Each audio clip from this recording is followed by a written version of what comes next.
pues las situaciones que se generaron extraordinarias de cara a la pandemia y la declaratoria de estado de emergencia originó que el gobierno nacional adoptara una serie de medidas en las cuales se intentara solventar toda esta situación de inoperancia y de desempleo que se viene generando por los decretos de aislamiento y pues la grave situación económica que se vive. De ahí que en el decreto 488 del 2020 se hubiera generado unas posibilidades del manejo de las situaciones que el gobierno pretendía para el mercado laboral y mediante este ha dado unas opciones, dentro de esas el manejo extraordinario de las cesantías. Las cesantías originalmente están dadas para cubrir las épocas de desempleo, es decir, después de la terminación de los contratos, se genera esa prestación social para que el trabajador pueda contener el impacto grave que le genera el desempleo por su terminación del contrato. De ahí que se han venido implementando una serie de excepciones, es decir, la regla general es utilizar las cesantías sola y exclusivamente para poder solventar la época de desempleo. Sin embargo, en el recorrido se han generado excepciones para poder utilizarlas estando vigente el contrato de trabajo en la adquisición o compra de vivienda, en la mejora locativa o reparaciones de la propiedad de la vivienda del trabajador para que las pueda utilizar en situaciones en las que pueda él estudiar o su familia poder destinar esos recursos al pago de educación. También se ha generado la excepción últimamente para pagar los impuestos nacionales o distritales, y una opción que casi no conoce la gente es el uso de las cesantías para adquirir acciones del Estado. Esas eran, hasta antes de la pandemia, las excepciones que teníamos, pero entonces el gobierno nacional, pensamos de buena fe, pretendió solventar esas situaciones en las que muchos trabajadores se ven con suspensiones de contrato, con licencias no remuneradas o con disminuciones generadas por su empleador en el salario. El gobierno habilita la posibilidad de que los trabajadores utilicen las cesantías en esos casos para poder equilibrar esa menor suma que no van a poder recibir o que no reciben, en efecto, los trabajadores, dadas las diferentes herramientas o los diferentes direccionamientos a los que acudieron los empleadores para solventar la crisis. ¿Todos los trabajadores tienen derecho a este pago de cesantías o esto depende del tipo de su contrato?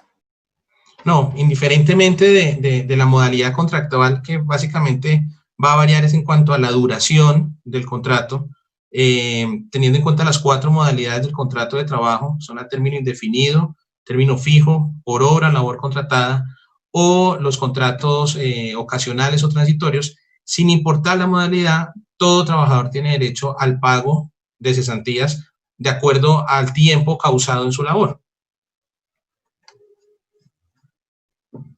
¿Existen restricciones para retirar esas cesantías o solamente se pueden en los casos en los que tú mencionaste anteriormente?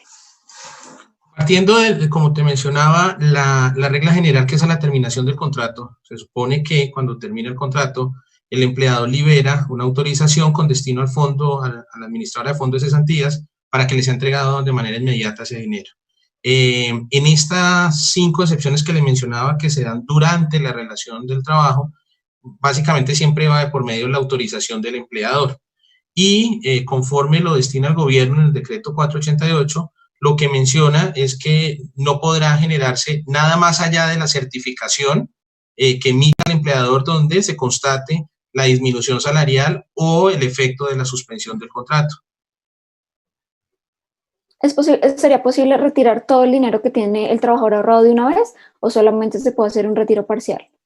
Bueno, en eso hay una limitación. Si pensamos exclusivamente en el efecto de lo que está generando el COVID-19 respecto a las suspensiones de contrato, disminuciones de salario o licencias no remuneradas, en el decreto lo que con claridad se observa es que si el trabajador devenga 1 millón de pesos con ocasión de las reestructuraciones a las que se ven obligados los empleadores el salario percibido por ese trabajador es de 500.000 pesos, lo que le autoriza el decreto 488 es a que pida la porción o la diferencia para completar el 1.000.000 de pesos que siempre venía devengando. Entonces, desde ese punto de vista, está limitado a la menor o mayor porción en la que se vea afectado el salario con las decisiones que tomen los empleadores con ocasión de la pandemia. Una persona que, por ejemplo, no se ha quedado sin empleo, pero, digamos, necesita de alguna manera solventar de alguna forma sus deudas o cualquier otra cosa, ¿puede hacer retiro de cesantías?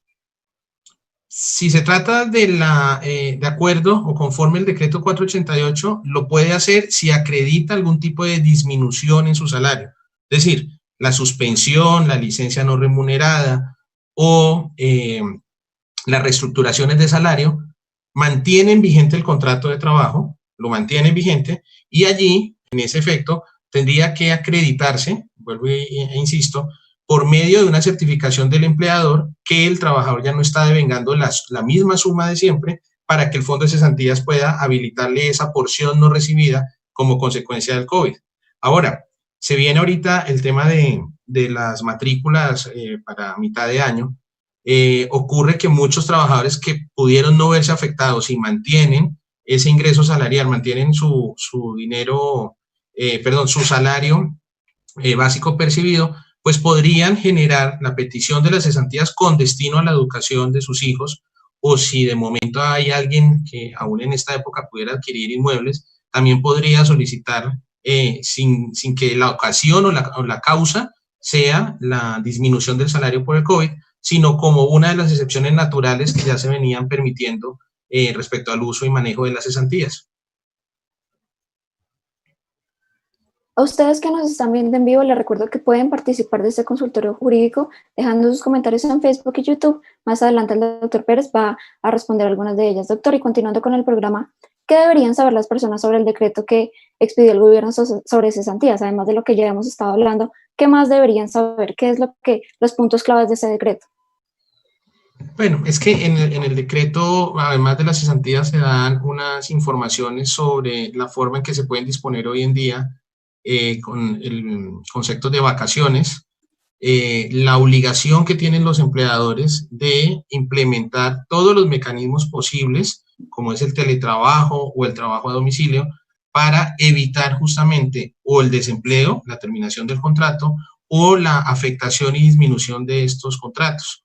Allí, como le decía al comienzo, puede uno tomarlo de buena fe, en el sentido de que quieren contener una crisis de trabajo, pero si hay un uso, digamos, desbordado y se desnaturaliza el tema, en este caso, por ejemplo, de las cesantías, porque si las cesantías están para contener el desempleo y en épocas de COVID el contrato de trabajo se mantiene suspendido, la suspensión da vigencia al contrato, la suspensión no termina el contrato. Lo mismo la licencia no remunerada. En ese sentido, lo que ocurre es que pues preocupa el manejo que se le esté dando por los empleadores y el uso irracional que pueda generar los trabajadores con el uso de las cesantías, porque lo que no se quisiera es que se olvidara de la naturaleza especial de las cesantías, que son para utilizarlas al momento de las terminaciones, no empezar ahorita un uso irracional en el cual sirvan sin ninguna justificación para mantener este tipo de situaciones. Entonces, digamos que ese decreto inicialmente lo que pretendería es generar unas contingencias y unas flexibilizaciones a la situación laboral, pero digamos que dentro del mundo académico sí reprochamos mucho el uso que se le está dando y la desnaturalización a los conceptos como las vacaciones, como las suspensiones, como el desborde que se está generando en el trabajo a domicilio, la confusión que se genera con los temas de teletrabajo. Esos dos conceptos van atados y la gente los entiende de la misma manera. Sin embargo, tanto teletrabajo como trabajo a domicilio pues concurren en situaciones diferentes, en implementaciones tecnológicas diferentes. No soportaría, por ejemplo, que si un trabajador es adaptado a su domicilio para laborar, tuviera que sufrir disminuciones salariales o tuviera que acudir al uso de las cesantías. No guarda ninguna consideración el tema respecto al uso que se le han dado a las vacaciones, por ejemplo.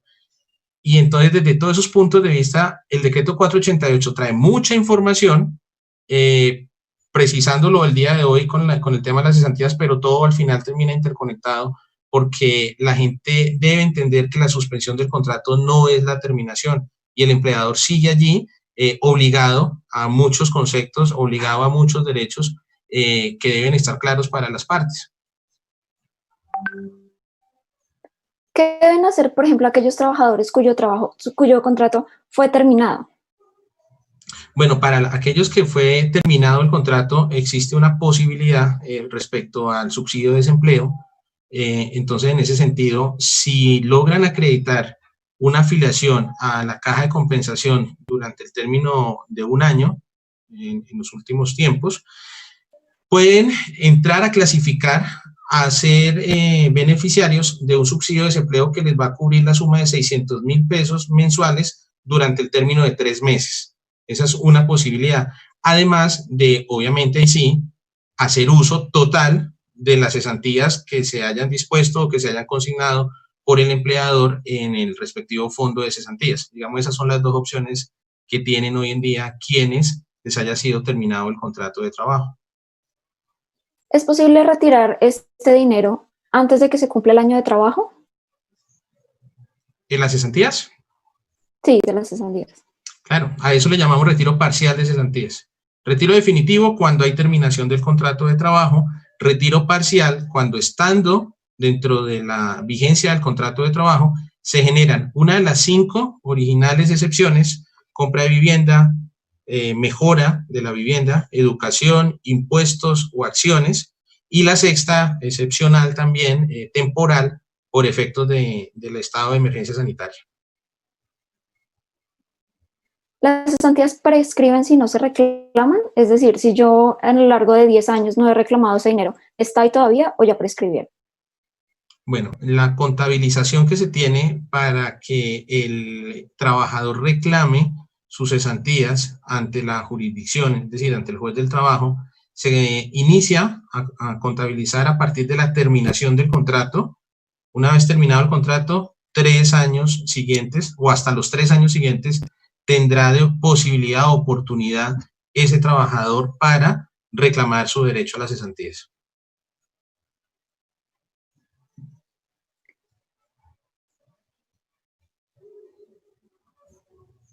¿Cómo hace para saber el trabajador que efectivamente le están consignando o que le están poniendo esas cesantías en el fondo para que esté estipulado para ello? Ok. La obligación de generar una liquidación, primero, la obligación de liquidar las cesantías está para el empleador el 31 de diciembre de cada año, sin importar si en ese 31 de diciembre el trabajador llevara laborando un año o menor tiempo. Siempre se liquidará a esa porción. Y ese valor liquidado a 31 de diciembre lo debe consignar a más tardar el empleador en el fondo de cesantías hasta el 14 de febrero del siguiente año.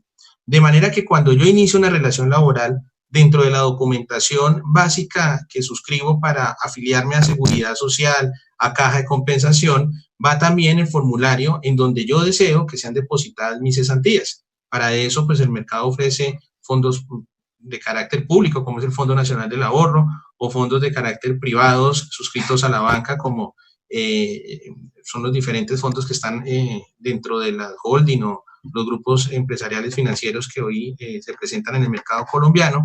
Y desde ese momento ya el trabajador, digamos, da la orden a su empleador para que en ese fondo sean depositadas. Entonces, supone que uno desde la iniciación del vínculo laboral ya sabe dónde le van a consignar las cesantías. Sin embargo, de no saberlo, pues tiene que cursar una petición formal al empleador para que él le comunique en dónde ha sido depositado ese dinero, porque ocurre que si las cesantías no han sido consignadas en la fecha estimada por la ley, 14 de febrero del año siguiente a su causación, el empleador puede verse sometido a una sanción pecuniaria por incumplimiento en el pago oportuno de esas cesantías, que se tarifa en un día de salario por cada día de retraso, hasta que se verifique el pago. Entonces, hay dos opciones para el trabajador. Al conocer cuál es su fondo de cesantías, acudir directamente al fondo para que allí le informen cuáles son los saldos y los dineros que a su favor se encuentran por concepto de cesantías, o de no conocerlo, pues directamente formalizar la petición con el empleador para establecer en dónde puede reclamar o hacer ese tipo de peticiones parciales o definitivas de las cesantías.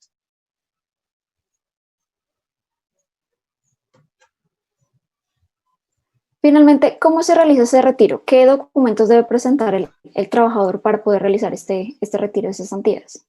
Diana, solo la carta de autorización por parte del empleador. Digamos que el empleador ahí es un veedor, ¿cierto? Él va a verificar, va a registrar que la excepción por la cual se está solicitando ese retiro parcial de cesantías es el que efectivamente manifiesta el trabajador, y de ahí pues no queda ninguna otra requisito, ninguna otra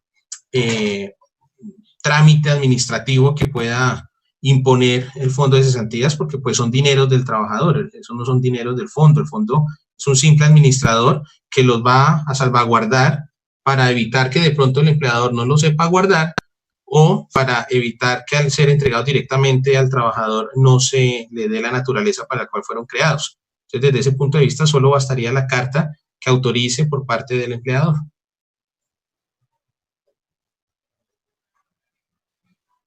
Adriana Hernández en Facebook nos pregunta: buenas tardes, si tengo mis cesantías en el Fondo Nacional del Ahorro, ¿estoy en tiempo no remunerado, ¿también aplica? Está en licencia no remunerada, se entendería de la pregunta.